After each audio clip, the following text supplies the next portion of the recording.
मुहर्रम उल हराम की मुनासबत से गुज़श्ता जुमा भी आप हजरात के सामने गुफ्तगू हुई। 10 मुहर्रम के हवाला से एक दो बातें आप हजरात के सामने रखना चाहता हूँ। नबी करीम सल्लल्लाहु अलैहि वसल्लम जब मक्का पाक से मदीनतुर रसूल तशरीफ लाए तो आपने देखा कि वहाँ यहूदियों ने रोज़ा रखा। आपने साहब उनसे पूछा कि भाई आपने रोज़ा क्यों रखा?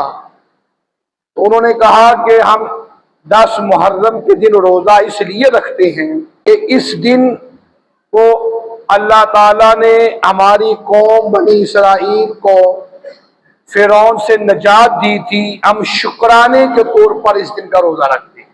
नबी सल्लल्लाहु अलैहि वसल्लम ने फरमाया मूसा अलैहिस्सलाम मेरे भाई थे, क्योंकि वो भी नबी थे, मैं भी नबी हूँ। नबी होने के नाते हम दोनों आपस में भाई थे।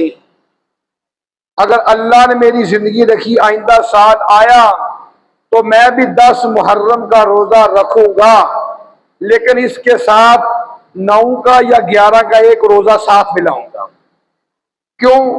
फरमाया इसलिए कि मन तशब्बह बिकौमिन फहुवा मिनहुम, जो जिस कौम की मुशाबहत इख्तियार करता है क़यामत के दिन उसी कौम से उठाया जाता है।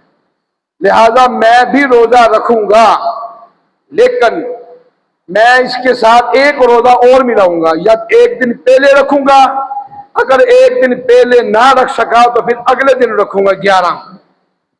एक तो 10 मुहर्रम के हवाला से ये बात ज़हन-नशीन रखें।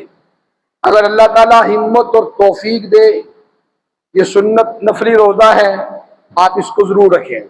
नंबर 2, 10 मुहर्रम वाले दिन उलमा ने लिखा है, बुजुर्गान दीन ने अपना एक खास अमल लिखा है कि जो आदमी 10 मुहर्रम को अपने दस्तरखान को, लोगों के लिए नहीं सिर्फ अपने लिए, अपने घर की फैमिली के लिए अगर थोड़ा सा वसी कर ले, वसी से मुराद अच्छा खाना पका ले आम रूटीन से हटकर, और एक आध चीज ज्यादा पका ले अपने ही बीवी बच्चों के लिए, और अगर आपने किसी बहन भाई को बुला ले, ये भी अच्छी बात है, तो अल्लाह ताला इसकी बरकत से पूरा साल उसकी रोजी में फरावानी अता फरमा दे।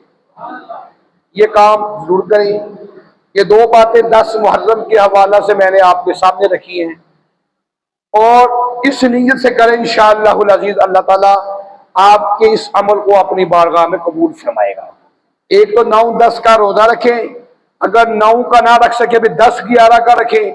2 रोजे रखने, एक अकेला ना रखें, इसको नापसंद किया गया है क्योंकि मुशाबत होगी यहूदियों के साथ।